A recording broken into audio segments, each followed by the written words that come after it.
juicy, it smells meaty, it smells peppery, it smells delicious, ruthless. It's there.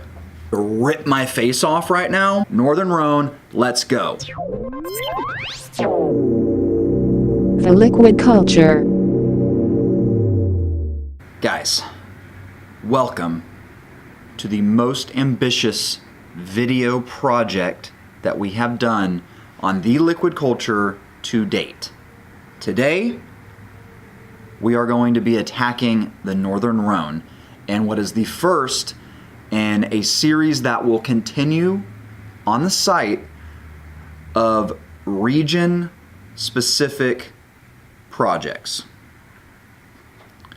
What I want to do on the site is, instead of doing just a bunch of random wine tastings, I want to have some of the categories of the site broken down into content with a specific focus.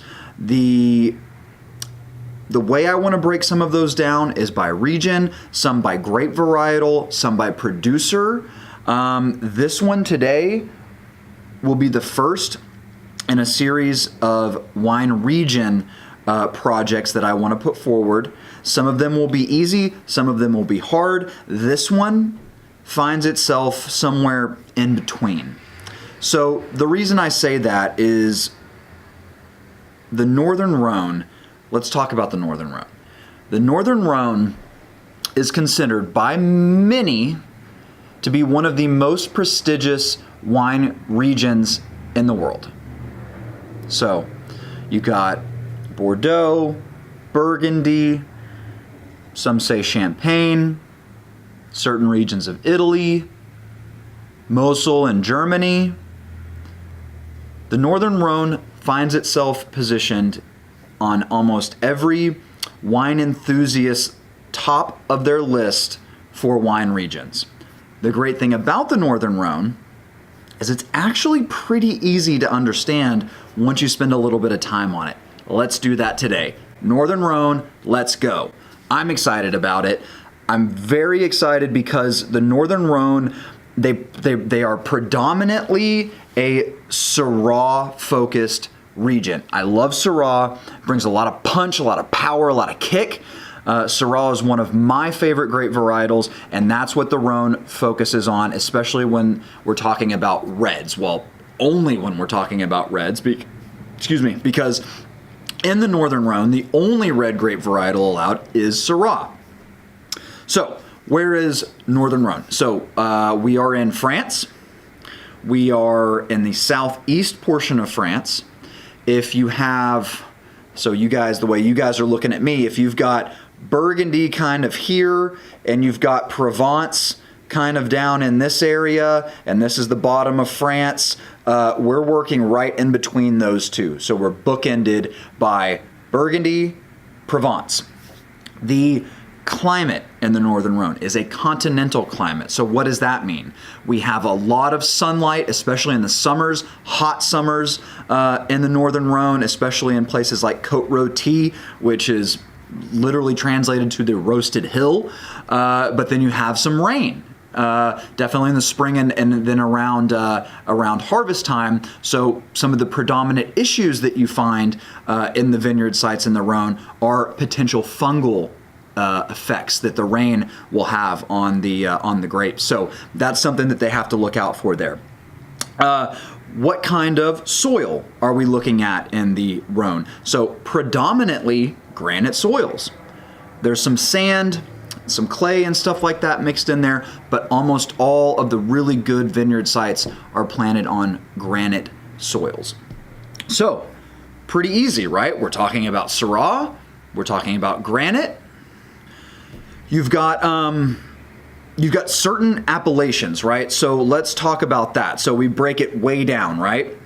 So we're talking about a region is the Northern Rhone. The region is the Rhone Valley. The sub-region is the Northern Rhone. And then within the Northern Rhone, you've got various appellations. Let's take a look. Check it out. So right there, you've got the map of the Northern Rhone. You can see it's very long, very skinny. Really the best appellations, well, all of the appellations fall along the Rhone River. I'll put the map up on the site. You guys don't have to, if you didn't read it, don't go back and try and pause it and write things down. I'll put it on the site, don't worry. But we're not talking about all of the appellations today. So we're going to talk about the 5 major red wine appellations of the Northern Rhone. You have some great things like Viogniers from Condrieu that is in the top near Côte-Rôtie. You've got some great sparkling wines coming out of the southernmost appellation in the Northern Rhone, Saint-Piré. And they produce some really good products throughout the entire sub-region. But we are focusing today on the appellations that provide the big, bold Syrah wines. So, what else? Anything else we want to touch on before we jump into it? Oh, let's talk about this. Let's talk about, again, some of the best vineyard sites we talked about are on granite, and we talked about they get a lot of sun, right? So you want them to be on these hillsides. They're on these terraced hillsides that get a lot of great sunlight. The reason that these wines can be so expensive, not only because of their high esteem, but because they are planted on these ridiculously sloped hillsides. They're terraced, almost impossible for machine harvest. So most of these wines, definitely all of the good ones, are planted on these terraces and have to be hand-picked. So a lot of effort goes into making these wines. So I think that that's going to be what I want to touch on just as a general kind of a general overview of the Northern Rhone. We will in later videos, I will probably dig deep. We'll go real deep for those serious wine nerds out there who want to know a little bit more, get a little bit more into the weeds on the specific appellations. Whereas today we're going to hit one wine per appellation. We'll do like an entire, maybe an entire Hermitage video where we check out 3 different Hermitage wines and talk more specifically about what makes those wines so great, what makes them differentiate themselves from some of the other Syrah wines. But today we're going to go kind of surface level, right? Surface level, but a little bit beyond that. So I think we'll do a good job of touching on most of the topics. So, all right, let's dive in, guys. Okay, so I made a little bit of room here. We're going to dive into the wines. Let's get started. First one we're going to do, Côte-Rôtie. This is a 2012 Guigal Côte-Rôtie. It is 96% Syrah. So Côte-Rôtie is a region or an appellation in the Northern Rhone. Some of these regions, or some of these appellations in the Northern Rhone, they do allow some blending. So whereas Syrah is the only red grape allowed, they do allow some blending of either Viognier, Marsanne, or Roussanne, depending on which particular appellation. So we talk a little bit about appellations on the site. I haven't touched on them much since we're still early on in this thing, but an appellation basically is an area of designation for winemaking that has a set of rules that dictate what wines should be made with, vineyard management techniques, winemaking techniques that are used to try and make wines that are very reminiscent of a place. So Côte-Rôtie is the appellation here. They are allowed some Viognier in the blend. This one is 4% Viognier. They're actually allowed up to 20%, but Guigal, wants to only have enough to really round out the palate. So Guigal has been making wines in Côte-Rôtie for some time now. He's one of the old guard, but was very big pioneer in that he started, it was one of the first to introduce new oak aging into these wines. So whereas Côte-Rôtie in the past, they were so austere, high tannin, really hard to drink early on, the new oak really helped them kind of smooth, smooth out a little bit and become much more approachable early on. So this is a 2012. This was a $59 bottle. This is certainly not the highest end Cote Rôtie you can get. I mean, Cote Rôtie is at the top. We're starting at the top of the Northern Rhone, and we're going to work our way down. That's how I wanted to do this. Just start at the northernmost appellation and work our way down. Cote Rôties can range definitely up. I mean, Guigal makes a Cote Rôtie that is much higher, closer to that $350 range. But this is one of their kind of more entry level Cote Rôties. It's Brunette Blonde, which is essentially means that it's a blend of Syrah from the two different major hillsides that are in Cote Rôtie. So the nose on this wine, it's not incredibly pungent. It's a little faint.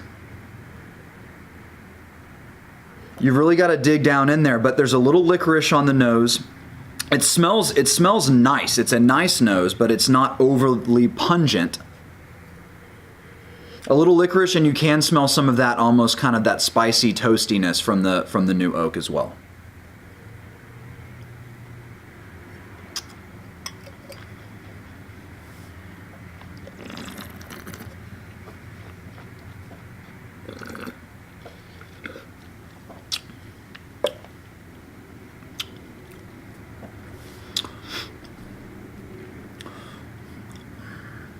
A nice wine.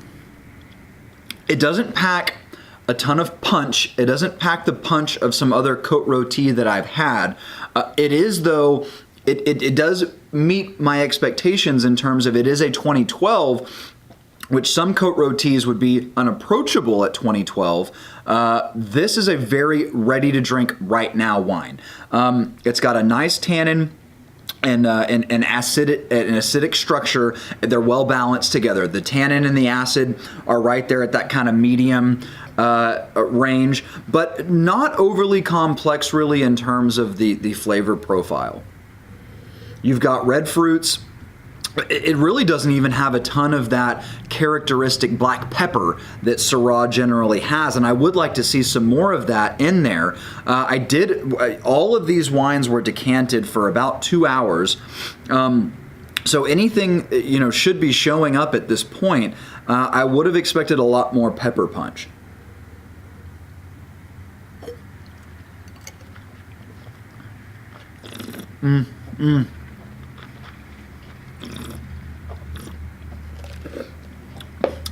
It's there. It's on the back.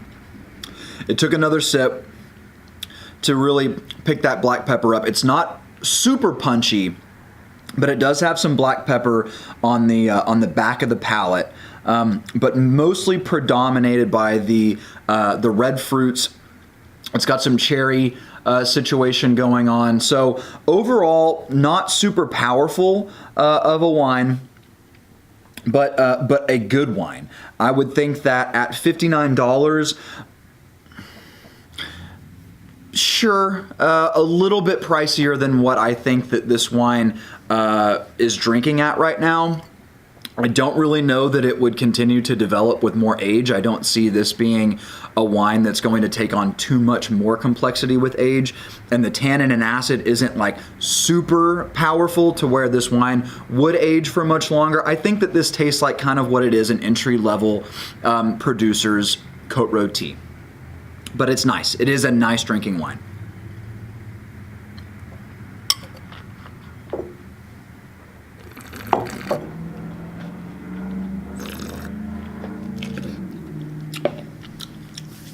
Yeah, I mean, it's a nice wine. It's definitely a nice wine. Okay, moving on.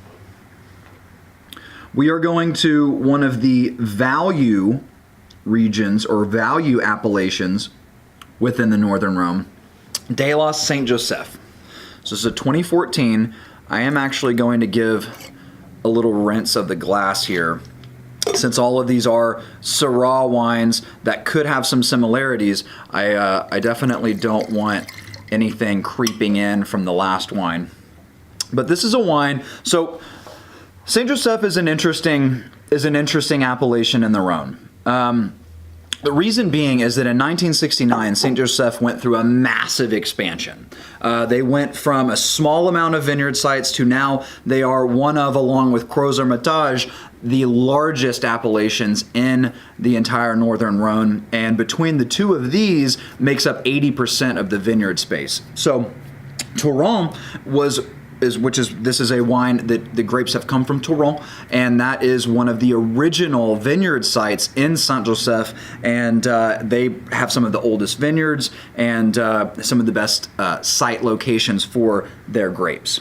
Hillside plantings, just like in Côte Rôtie, Hermitage, they find the grapes from this particular vineyard area are on the most, highly coveted vineyard sites. So this one's got a darker color for sure than the Guigal. It seems just by looking at it that it'll have a bigger overall body and more of that kind of almost leaning towards that purple color that you see with Syrah a lot, especially in Australia, whereas the Guigal had almost more of a like a Pinot Noir look to it. This one is looking a lot more like Syrah to me. Smells slightly more powerful on the nose. So this is a $45 bottle.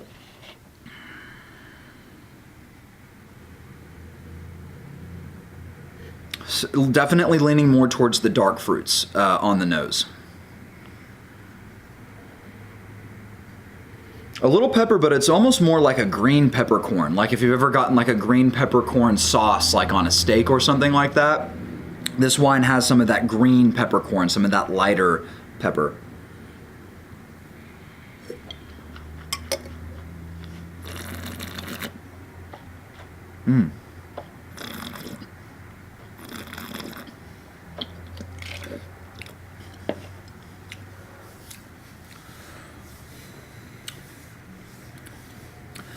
Wow. That is really interesting. It has this green component. I would say that green peppercorn is almost totally confirmed on the palate. It has this green character to it. Almost like something that you would get out of it, like a Cab Franc.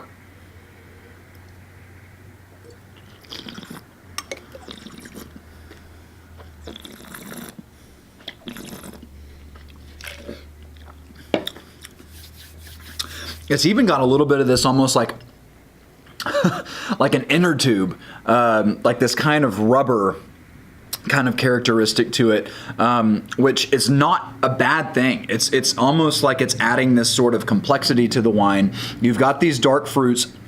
You've got some blackberry in here, some kind of brambly kind of stuff. I don't know if this is a whole cluster wine, but it certainly kind of tastes like it. It has this vegetal quality to it that is different than some other Syrah that I've had before.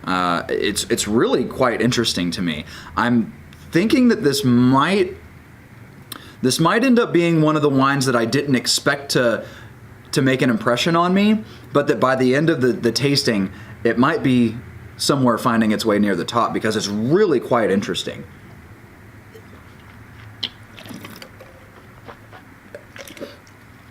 And at $45, to me, it's making me think a lot more than the Guigal did.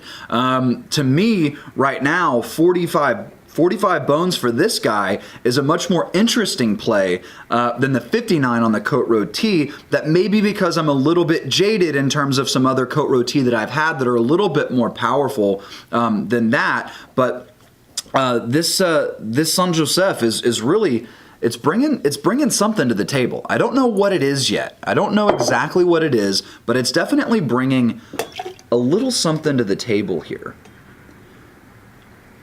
Next wine up, Crozes-Hermitage.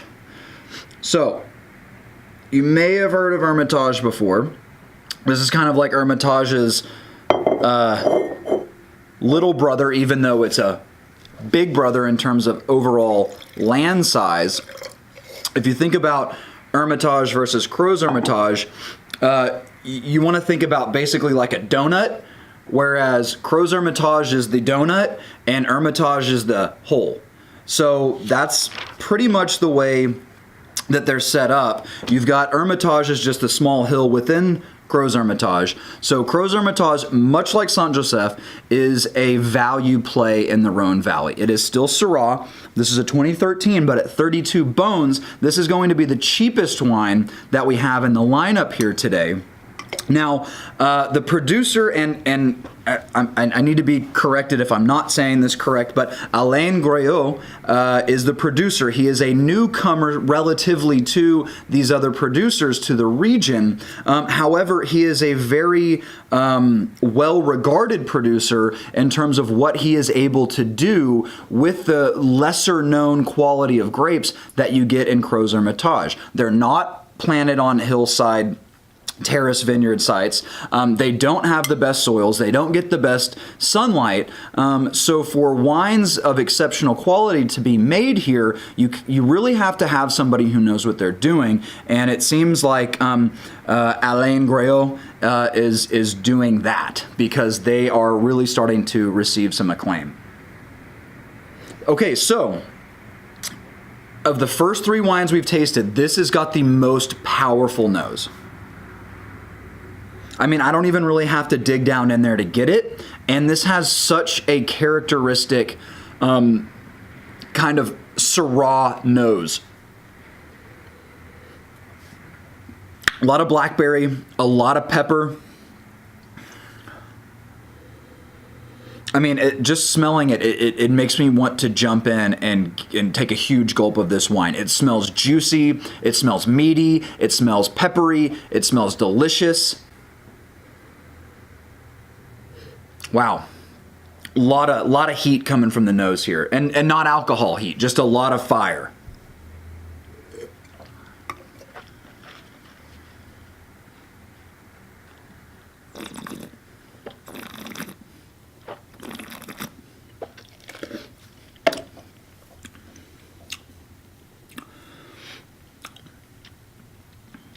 Whoa.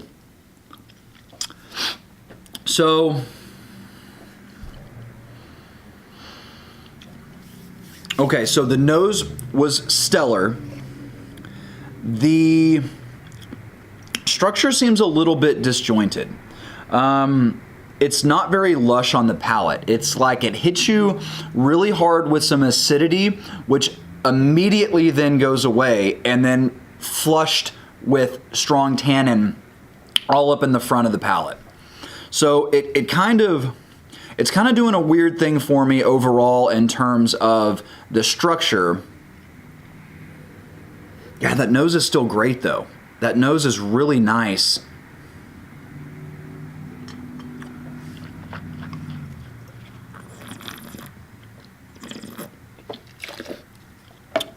Yeah. I don't know. Maybe some more age at 2013.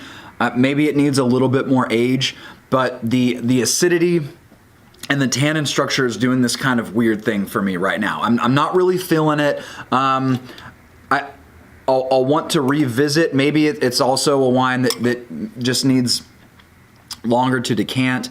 But right off the bat, I'm really not feeling the Crozes Hermitage, which sucks because I was really hoping that I would be super surprised by the two value plays in this lineup of big dogs, but so far the Crozes Hermitage is not really doing it for me. So let's get a rinse here. You guys may or may not be crazy excited, or you may or may not know a lot about the next wine coming up, but Hermitage. So we just talked about Crozes Hermitage. This is Hermitage, the much smaller appellation within the Northern Rhone. Very, very small appellation within the Northern Rhone. Let me take a quick second here. Just need to take a couple of notes so that I can come back to these and review them as the wines continue to open and as the as the drinking of them kind of progresses. So, Hermitage. Chapoutier, what is it? 2007, guys. 2007, Chapoutier Hermitage. Chapoutier is a big name on the hill there. Been doing Hermitage wines for a long time. A lot of these producers kind of intermingle in the appellations a little bit. Some even go down to the Southern Rhone and make some wines. Chapoutier is in that category as well. I believe they make a Crozes Hermitage, possibly even a Côte Rôtie. But this is their entry-level Hermitage. Much like the Guigal was the entry-level Côte Rôtie, this is an entry-level, the Cizeron is a entry-level Chapoutier Hermitage. It's not made with their greatest Hermitage grapes, but a lot of stuff coming off of the hill of Hermitage is kind of regarded as some of the best fruit. Now, many kind of master sommeliers and guys who really dig deep into Hermitage or into their wine in general will say that, you know, Jean-Louis Chauve in Hermitage is really the only producer who's making anything really great anymore. Almost like the appellation of Hermitage has been kind of resting on its laurels, so to speak. I think that Chapoutier would definitely take offense at that. They have biodynamic vineyard sites.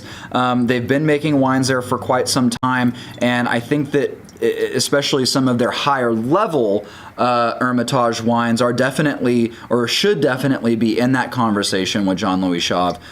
So I'm curious to see what this 2007 is all about. I mean, that's obviously the oldest wine that we've got on the panel here. It's got a great color. I mean, it's got a really nice color. It's definitely more towards the garnet. I mean, I think it would still be considered ruby, but it's got some of that garnet that's happening along the rim there that you get from wines that do have some age on them. So this wine, it smells, again, it's very similar to the Crozes Hermitage. It's got a very perfumed nose. It's got a really nice nose on it, and a lot of meat on it. And this like, and a licorice, and definitely a black licorice. I would say that this is for sure the most complex nose. There's all kinds of stuff happening in here. There's smoked meat, there's pepper, there's licorice. There's these kind of brambly black fruits, like you've got some blackberry, but you've also got some raspberry in here. It's crazy. It has both the red and black fruits going on. But that licorice is very strong. That licorice is definitely there.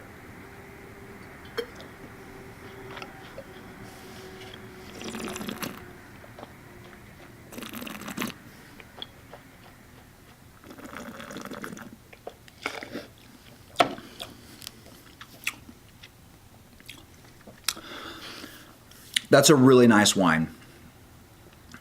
The structure of this wine is beautiful. It's got just the right balance, in my opinion, of tannin to acid. I think that with age, the acid has come down a bit and the tannin is really prevailing here, but just a really nice, lush palate. I mean, it's got a decent finish. It's not a crazy long finish. The complex nose that it has kind of helps with the palate. It's not an ultra complex palate, but the nose, if you take a nice big whiff, take a gulp, it's got the nice structure. Overall, this is a really nice wine.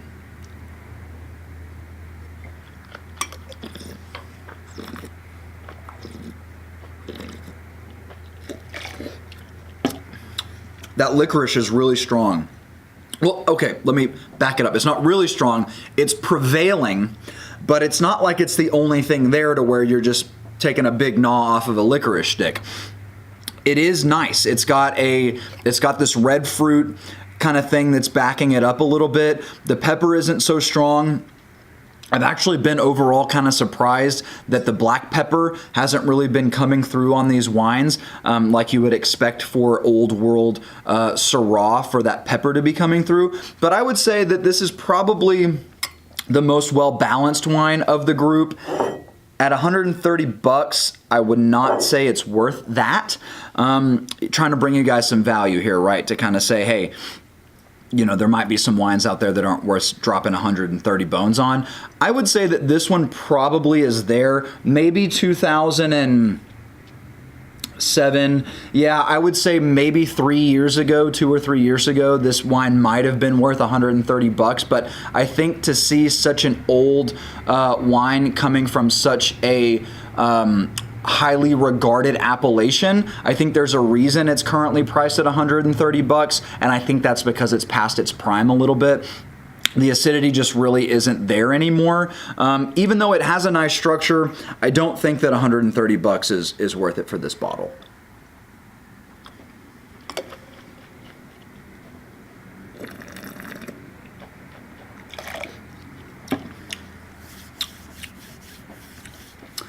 It's good though.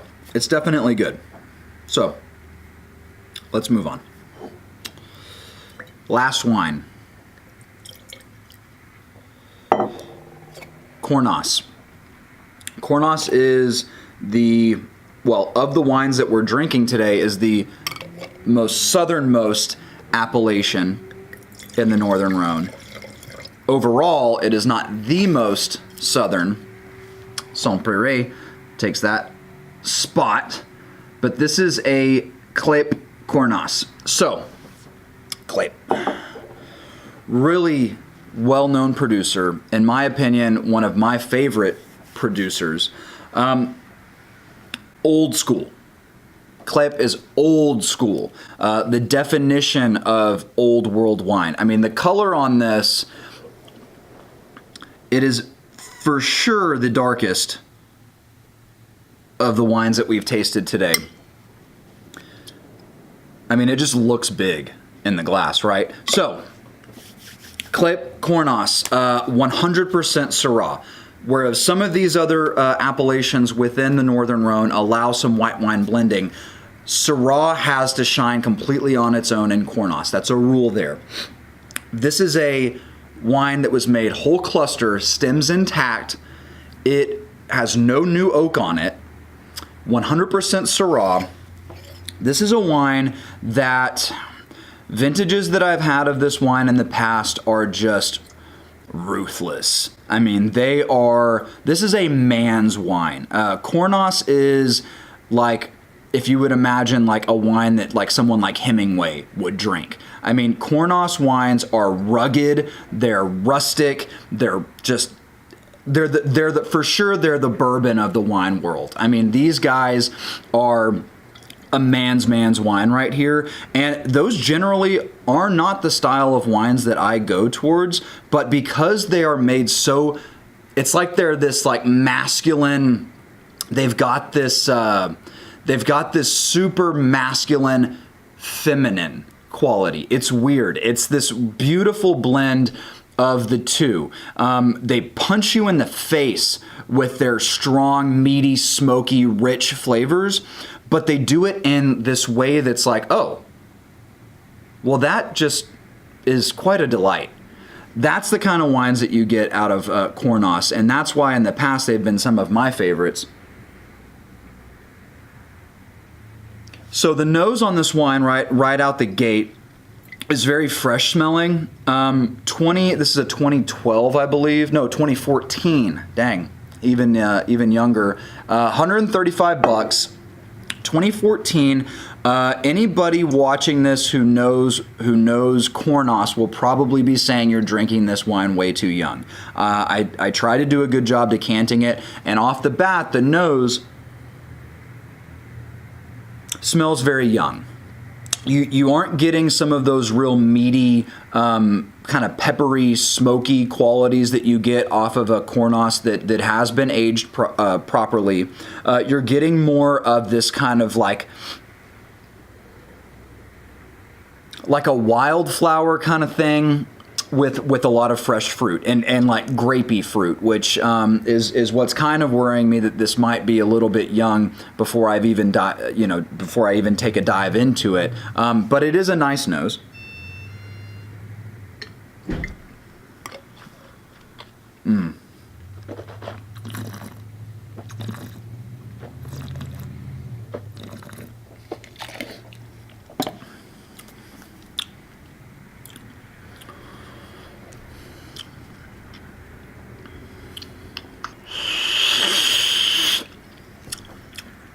So I have to say, other than the tannin wanting to rip my face off right now, this wine is singing to me. I mean, this is just...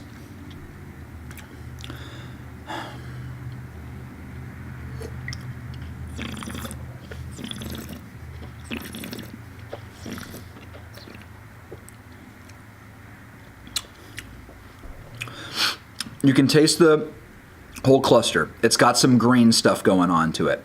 It's got this like almost, if you have a nice steak, cut a piece off, nice kind of medium rare, chew it up, swallow it. It leaves that kind of good fatty taste in your mouth, on your palate after you've swallowed your bite of steak. It leaves that on your palate. With these like brambly fruits like blackberries, I don't know. Think of all the black fruits that grow in like a bush. That's what this tastes like. I want to say like boysenberry, but I don't even know if that's a bramble fruit or not. But it's got these black fruits. It leaves this meaty texture on your palate. There's a little bit of the black pepper on the back end.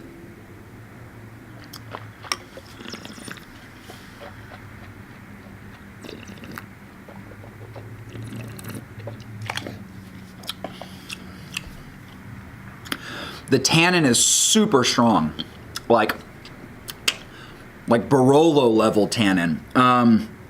It definitely wants to rip my face off. My palate, I'm thinking like, I'm literally feeling like Marv in Home Alone 2 when he grabs the sink and it gets electrified and he turns into the skeleton. That's how my mouth feels right now.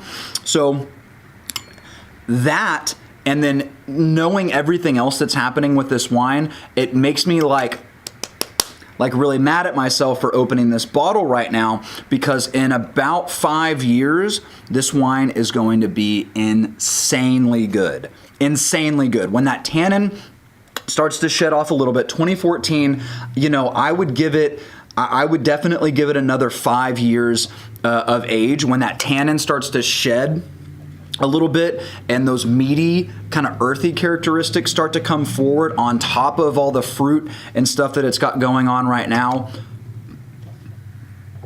buy this wine at $135, stick it in your, you say cellar, but my cellar for about 3 years was the bottom shelf of my wardrobe closet, where I was just stacking bottles and covering them from the sun and the light and all that good stuff. Grab a bottle of this at $135 if you can find it, and put it in your cellar for the next 5 years. Open it up and give me a call and tell me what you think, because I think that this wine will be spectacular. It's great now, honestly. To me, the tannin doesn't really throw me off. So as a young, fresh wine, this is great. But I'm for sure going to be buying another bottle of it and aging it to see what it's like in 5 years. I'm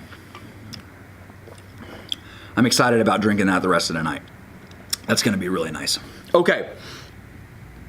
Guys, that is the Northern Rhone.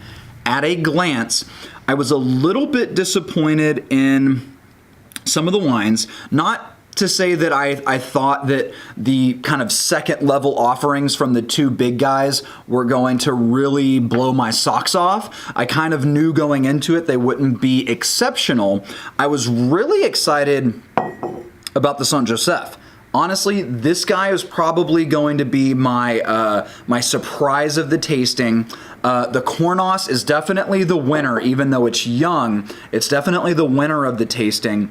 The other three, I'm going to just kind of say a little past its prime, but I'm excited to maybe kind of taste it over the course of the next couple of days to see how it evolves. Crow's Hermitage was the cheapest, big disappointment. I was kind of hoping to come in here and have it as the cheap offering, come in and kind of like blow some of the others out of the water. And I would say that it definitely was on par with the Cote Rôtie, which again is kind of a surprise for me, given that Cote Rôtie is kind of one of the most well-regarded appellations of the Northern Rhone. So I think that was a good entry point for the Northern Rhone. Like I said, in the future, we will get into some of these appellations a little bit deeper and taste some more wines, because again, the Northern Rhone is an incredible region, wine region, and the overall landscape of wine. And you see a lot of people who are big wine enthusiasts, wine nerds, drinking wines from the Northern Rhone, and you should know about the Northern Rhone. It's easy to remember once you just take a little bit of time on it. Read the write-up I've got on the site. It's got a little bit more stuff in depth. You read it, you watch this video, you'll know the Northern Rhone. You can talk about it at wine dinners. You can talk about it with your friends and start trying some of these wines. If you like Syrah, this is where Syrah is really known to shine the most. It didn't do it so much on some of these wines, but trust me, the best expressions of Syrah come from the Rhone Valley. So, thanks for joining me today, guys. Really appreciate you being here. Liquid Culture, Mitchell Chirac. We'll talk to you next time. Later.